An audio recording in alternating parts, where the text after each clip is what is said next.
Jack had lived on space stations before, but this one felt different. The silence wasn't peaceful. It was too quiet. Like the station was holding its breath, he leaned back in his bunk, reading a book on his holopad when the door to the shared room hissed open. His new roommate stepped in. Her name was Nirali. She was tall, slender, and alien, but not frightening. Her skin was soft lavender, glowing faintly under the lights. Her hair was white, flowing like snow over her shoulders, and her ears were long and curved like crescent moons. They hadn't spoken much in the first few days. She kept to herself, always polite, always quiet. She slept in the upper bunk. Jack had thought having a roommate would be awkward. But Nirali made herself almost invisible until tonight. She walked in slowly. Her steps were shaky, her breath uneven. Her arms hugged her body as if she were cold, but Jack noticed her skin was glowing more than usual. Her cheeks almost flushed. "Hey, you okay?" Jack asked, sitting up. She didn't answer at first. Just stood there, trembling slightly. Then walked to her bed and climbed in without changing clothes. Jack frowned. Something was wrong.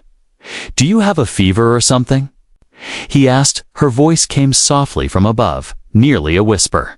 "I'm fine. Please don't come close." Jack blinked. That was odd. "Are you sick?" he asked again. She didn't answer this time, but he heard her breathing. It was fast, unsteady, almost like panic. Then something else hit him, a scent. It came slowly into the air. Sweet, warm, almost floral. But thick. It didn't smell like any perfume or soap he knew. Jack stood up and walked a bit closer to Nirali. "Please," she said again, "don't come near me." He froze. She sounded scared, not of something, but of him. Why? Suddenly the room lights dimmed automatically, reacting to her body temperature. The air filters kicked in, but the scent grew stronger. "Nirali, I think you need medical help." "No," she cried out, suddenly sitting up, her glowing eyes wide. "Don't call anyone, please." Jack stepped back, hands up. Okay. But you're burning up. I can feel the heat from here." She looked at him, pain in her eyes. But also something else. Something confusing. "It's not sickness," she whispered. "It's a biological trigger. It's started." "What started?" She looked down, shame washing over her face. "My cycle." Jack paused, confused. Cycle. Nirali curled into her blanket, trying to hide. Valari females go through something called heat. It's natural. Happens once every solar year. But the stress here, the isolation, it came early. I wasn't ready. Jack felt his heart thump harder. "You mean like mating heat?" She nodded slowly. "If I don't regulate it, it can damage my body. I'll lose control. Emotions, pain. Everything gets worse. Then we need help." Jack said, reaching for his HOLO dashpad. She reached out a hand, her voice firm now. "No, if you report this, they'll take me to the ward." "What's the ward?" Her voice cracked. "It's a place where they isolate Valari females and force them to bond with anyone available. I don't want that. I'd rather endure it myself." Jack stared at her. This wasn't just biology, was trauma. "Then what do we do?" he asked gently. She looked up at him, eyes glowing softly in the low light. "Nothing, just stay on your side. Don't come close. I'll survive." Jack didn't know what to say. He backed away slowly, sat back on his bed, and stared. At the ceiling, the room felt hotter now. Not just from temperature, but tension. Heavy and confusing. He turned off the lights completely. Darkness filled the room. But her glow still shined faintly from above. Jack didn't sleep much that night. Every now and then, he heard her breathe. Harder, toss, whimper. She was suffering and she was doing it silently. He didn't understand what it all meant yet. But one thing was clear. This wasn't just some random alien quirk. Something serious had begun, and it would change everything. Jack didn't sleep much. The scent in the air was still there, soft, sweet, and strange. And Nerali, his alien roommate, had barely moved from her bunk above. He could hear her breathing, fast, uneven. Morning? Light from the artificial skylight crept through the station window, washing the room in a pale glow. Jack rolled out of bed, quietly. He glanced up. Nerali hadn't moved. "Hey," he said softly. "You still alive up there?" A pause.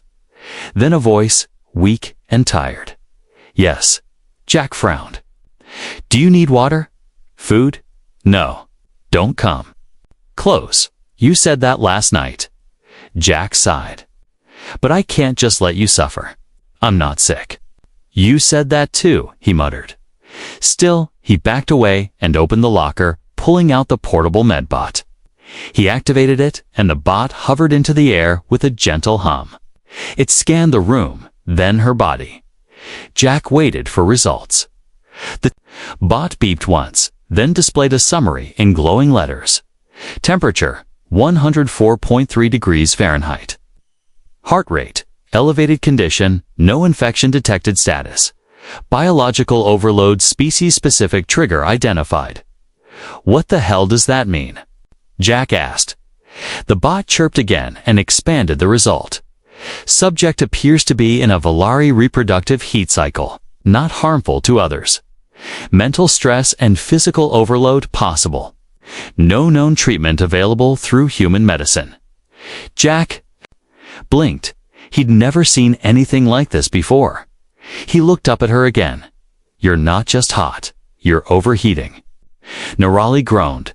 "I told you not to check." Jack shut the bot down. "I needed to know how bad it was." "You shouldn't have done that." "Maybe, but I'm not watching you melt from across the room." She finally moved. Slowly, Nerali lowered herself from the upper bunk. Her legs were shaking, her body wrapped in a blanket. She stood in front of Jack, glowing slightly. Her skin shimmered like moonlight, but her eyes were tired. "You don't understand," she said. "This heat. It doesn't go away on its own. My body's calling for something it thinks it needs." Jack nodded slowly. Mating. Her face turned away, embarrassed. "Yes." He sat down on his bed, trying to stay calm. "How long does it last?" "It depends. If it's not answered, sometimes days, sometimes longer, it gets worse." Jack rubbed his face. This wasn't just awkward anymore. This was dangerous for her. "What usually helps?" he asked carefully. She sat on the floor, across from him. "Back home, Volari bond. Emotionally, physically. That resets the cycle." Jack swallowed. "And if you don't, I could get sick. Or worse." "But I don't want to bond with just anyone." Jack leaned forward. "And what if someone just helps without bonding?" She looked at him. "Then it gets more painful. My body thinks it's being teased." Jack stood and paced. He wasn't sure what he could do, what he should do. But he knew one thing: she was alone, in pain, and trusting him to help. "Are you scared?" he asked. Her eyes met his. "Yes, of what's happening, and of what I might become." That made him pause. "What do you mean?" She pulled the blanket tighter around her. "When the heat becomes too much, we lose control. We forget who we are. We grab. We beg. We act like animals." Jack suddenly understood. That's why she wanted space. That's why she was warning him. "I won't let that happen," he said firmly. "You can't stop it. I'll try." They sat in silence for a moment. Then Jack did something unexpected. He opened the station's alien database and searched Volari Heat Cycle Care Guide. A short document popped up. Jack scrolled fast. Asterisk tips for caregivers. Keep the Volare calm. Avoid triggering touches. Provide cooling environment. Maintain distance unless trust is built. Emotional support is powerful. Asterisk Jack got to work. He dimmed the lights, lowered. The room temperature turned on a soft rain sound in the background, and handed her a cold hydration pack. "You don't have to suffer alone," he said. She took it with a weak smile. "Thank you." They stayed that way for a while, quiet, apart, but connected by something unspoken. And as night came again, Jack looked over at her once more. She was curled on her side, glowing softly, eyes barely open. "I'll be here." Jack whispered. Niyar Ali didn't reply. But for the first time, her breathing slowed. She was still burning, but she wasn't alone anymore. The third day came. Jack didn't sleep again. His eyes were heavy, but his mind sharper than ever. Nirali was getting worse. Her glowing skin had dimmed to a pale violet. Her eyes stayed half closed. She hadn't eaten in over a day. Her body trembled even when she sat still. Jack placed a soft blanket over her again. Even though the room was already warm, her voice broke the silence. Weak, tired, almost hopeless. "I'm sorry, I shouldn't have come to this station." Jack knelt beside her. "Don't say that. It's not your fault." She smiled faintly. "My people. They call this the trial of fire. Some say it's sacred. Others say it's a curse." "You're not cursed," Jack said softly. She closed her eyes. "I feel like I'm burning from the inside, and my mind. It's slipping." Jack stayed quiet. He could see it, her hands twitching, her shoulders stiffening. She was fighting something deep inside her. Then she whispered something that stopped his heart. "If I lose control, tie me down." Jack stared at her. "What?" "I don't want to hurt you. You won't." "You don't know that," she said, trembling. "The last Volare who went through this alone destroyed half a habitat dome." She clawed the walls, screamed until she lost her voice. They had to sedate her for 2 weeks. Jack stood up, fists tight. He couldn't let that happen. He had to choose stay away and let her suffer, or step closer and help in the only way that mattered. But help could mean something more. Something real, bonding. Jack wasn't sure what that truly meant in Volare culture, but he could feel it wasn't just about mating. It was connection. He sat across from her and spoke gently. "Is there another way? Something less intense?" She opened her eyes. "There is, but it's rare." Jack leaned in. "Tell me. If I feel safe, if my body believes the danger is over, the heat will stop." She paused. "But that kind of safety comes from a heart bond. Someone who sees Manat as an alien, or a female but as a person, as a soul." Jack felt something shift in the air. That scent, sweet, warm, rose again. But now it didn't feel heavy. It felt like a call. He reached out and took her hand gently. "I don't understand your customs, or your body, but I see you, Nirali. I've seen you when you were calm, quiet, curious. I've seen you struggle and hide your pain." She looked up slowly, her glowing eyes wide. "And even now," Jack whispered, "I want to be here. Not because I have to, but because I choose to." Nirali blinked, her lips parted slightly, as if she couldn't believe what she was hearing. "You choose me?" she asked. Jack nodded. "I don't know how to bond the Volare way," he said, "but I know how to be human. And right now, this human is staying right here with you." A tear slipped down her cheek. "You have no idea what you just did." "What?" She held his hand tighter. "You just gave me something no one else ever did. A choice." Jack smiled. "Then, let's face this together." That night, she didn't sleep alone. She lay beside him on the lower bunk, head resting near his shoulder. body still hot but calmer. He didn't touch her more than he needed to just his hand in hers. The scent in the air faded. Her breathing slowed. Her body relaxed, and when the station's quiet hum filled the room once more, Norelli whispered, "I don't feel afraid anymore." Jack turned his head. "Good, because I'm not going anywhere." She smiled. It wasn't the heat keeping her heart warm now. It was him. Asterisk. Jack didn't plan to fall asleep, but he did. With Norelli curled beside him, warm, glowing, and calm, his body finally gave in. After 3 nights of worry, after non-stop thinking, after watching her suffer, his eyes closed and he drifted into sleep. It wasn't deep, it wasn't peaceful, but it was sleep until he woke up to a strange sound, WHIMP. He blinked in the dim room. The soft glow of Norelli's skin pulsed like flickering moonlight. She was still beside him, but her body was tense. Her hands clenched the blanket. Her breathing had changed. "Norelli?" "Shh," Jack whispered. She didn't answer. Instead, she whimpered. Again, her body shifted closer, almost pressing against him.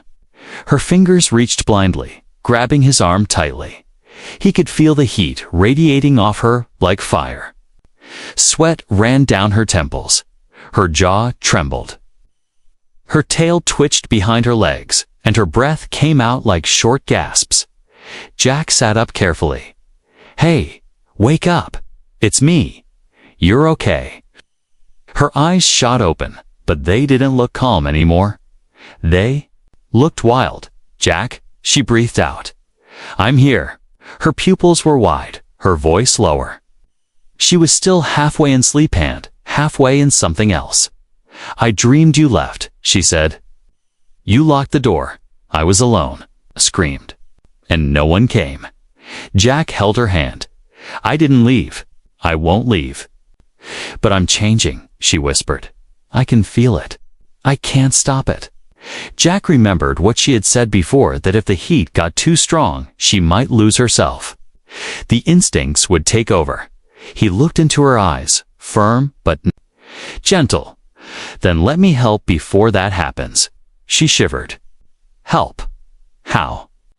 "I don't know your rituals, but I know what humans do. We comfort. We stay. We hold." Norelli's breath caught. "If you hold me, I might not be able to stop." Jack looked her straight in the eyes. "I trust you." Silence, then slowly. He opened his arms. She didn't leap into them. She melted into them, like a dam had broken, and all the fear and pain poured out.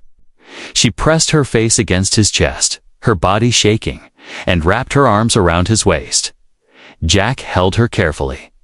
Not like a man claiming something, but like someone protecting something fragile. She cried. Not loud, not messy, silent tears, running down her cheeks and soaking his shirt. "I didn't want this to happen here," she whispered. "I know. I wanted to wait until I found someone who saw me. Not my cycle. I see you, Norelli," he said. "Even if this never happened, I would still see you." She looked up. Her glowing eyes were softer now. The wildness was still there, but behind it was something else, hope. "I don't want to lose who I am," she said. "Then stay with me. I'll remind you." She closed her eyes and leaned into his chest again. Jack gently stroked her hair. It was silky and white like snow, but hot like fever. They sat like that for hours. Her body trembled. Less and less. Her breathing steadied. The glow of her skin softened. Her tail stopped twitching. And when Jack finally laid down again, Norelli stayed curled at his side, her head resting on his shoulder, one hand over his chest. As if she was afraid he would vanish, but he didn't move.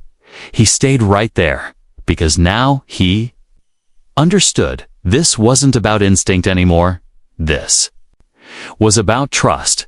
The room was quiet by morning, no scent in the air, no burning skin, no shaking breath. Norelli slept soundly, still curled close to Jack. Like a star finally finding orbit, Jack watched her sleep, amazed by how peaceful she looked.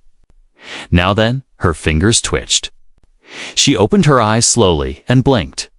"You didn't let go," she said, voice soft. "Of course not." She looked down at his shirt damp from her tears and heat. "I'm sorry for last night. Don't be." She looked up again. "I didn't cross a line, did I?" Jack smiled. Ah. "You didn't even get close. You were strong, brave." She paused, then whispered, "I think last night might have saved me." Jack nodded. "The first night is always the worst," he said.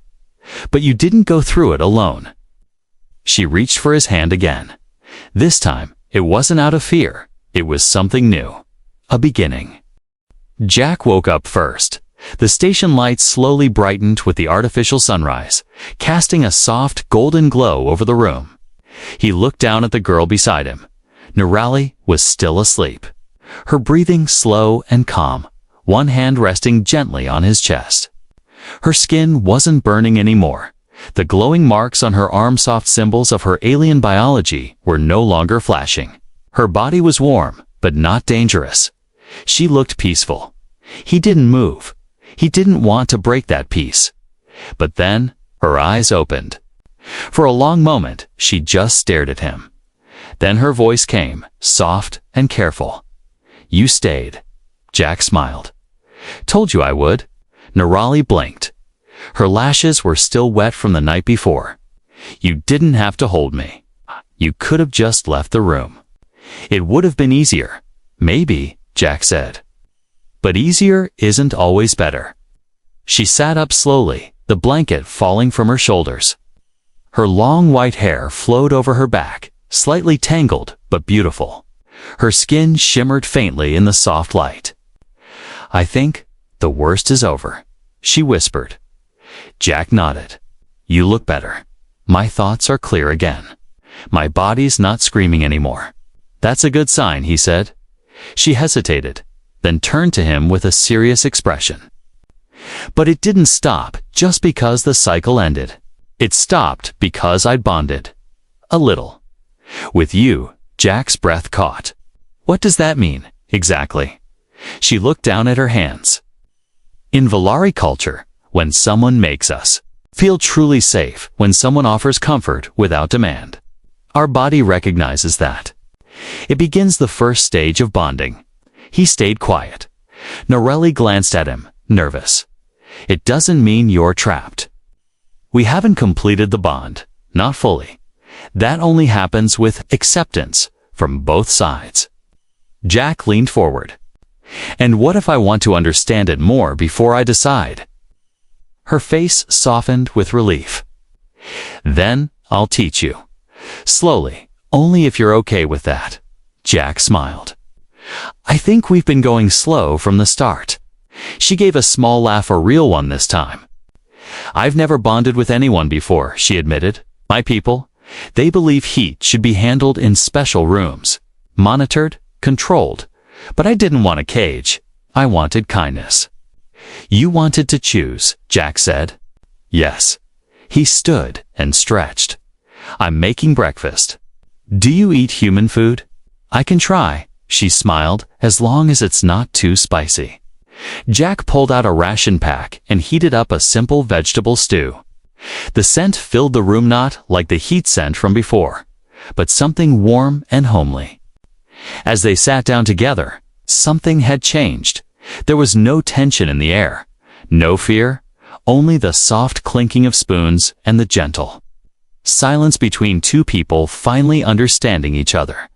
Nirali ate slowly but smiled with every bite. "This is nice." "Yeah," Jack said. "It is." After breakfast, Nirali tapped on her holopad. "I need to log a report with my species health monitor." Jack tensed. "Will they take you away?" She shook her head. "Not unless I say I'm in danger. And I'm not. Not anymore." She sent a short message. Cycle stabilized through assisted comfort. Bonding not completed. No need for extraction. Then she looked up. They'll leave me alone now. Jack nodded. Good, you deserve peace. A pause hung between them. Then Nirali looked straight at him. Jack, do you know what the second stage of bonding is? He raised an eyebrow. I'm guessing it's not more stew. She smiled, cheeks turning a soft pink. It's a kiss, she said quietly. But not forced, not taken. It has to be given freely. It tells the body that the heart agrees. Jack sat back. He didn't speak right away. He looked at her. Not just as an alien, not just as a roommate, but as someone who had suffered and trusted him. And slowly he said, Then I'm glad we're not rushing anything. Nirali's eyes lit up. Me too. She reached across the table and held his hand. Not for heat, not for help, just for closeness. Something had started between them, and it wasn't just biology anymore. 3 days later, Nirali's scent was completely gone from the air. The temperature inside the room had returned to normal. The glow on her skin had faded to a soft shimmer. Her body was calm. Her eyes were clear. The storm had passed, but something else remained. A quiet closeness between her and Jack. It was in the way they looked at each other without needing words. The way she walked a little closer when they talked. The way he waited for her to sit before he started eating. Small things, but powerful. One afternoon, while they were cleaning the table, Nirali turned and asked softly, Do you regret it? Jack stopped wiping. Regret what? Staying, she said, holding me. Choosing to be with me through the heat. He looked straight at her, not even once. She smiled, but behind the smile, there was hesitation. I need to tell you something, she said. Something important. Jack leaned against the wall, listening. I've been reading about human bonding, she said, trying to understand how you connect, how you fall in love, how you stay. He raised an eyebrow. That's a heavy topic. Nirali laughed softly. It is, but I wanted to learn, 'cause my body says we started a bond. But I don't want it to be just physical. Jack nodded. I don't either. She took a breath. Valari bonds come in stages. You already helped me through the first of the fire, and I told you about the second. The kiss, Jack remembered. He hadn't kissed her yet. They both agreed to wait, to understand. But if the kiss happens, she continued, then the final stage begins. What's the final stage? Nirali looked at him carefully. It's called the lock. Once a Valari completes that stage, the bond becomes permanent. Even if you walk away, the heart doesn't. It never unbonds, even in death. Jack's eyes widened slightly. That's forever. She nodded. Yes, that's why it's sacred, why we fear it. We don't give it easily. Jack crossed his arms, thinking. So, if I kissed you now, that would begin the final path. Yes, and it would mean we're choosing to walk it together. A long silence, then Jack smiled. That doesn't scare me. Nirali blinked. It doesn't. I don't make promises unless I mean them, he said. And I won't kiss you unless I'm ready to protect what comes after. She stepped closer. Then maybe you should kiss me now. Jack took a breath. He reached out and cupped her cheek gently. Her skin was warm and smooth. She leaned into his touch, eyes glowing faintly again. But this time, not from heat, from something far gentler. He bent down, lips brushing hers softly. Just one kiss, not rushed, not wild, just honest. And when they pulled apart, something unseen sparked in the air, like a thread tying their hearts together. Nirali placed a hand over her chest. I feel it, she whispered. The lock is starting. Jack felt it too. Like his chest wasn't just his own anymore. They stood there for a long moment, silent, breathing together. Then the room alert flashed red. Incoming transmission. Jack tapped the screen. It was from the station commander. "Jack Harlan, please report immediately. Valari medical teams have landed. They are requesting custody of your roommate for post-heat examination." Jack turned pale. Nirali's face went cold.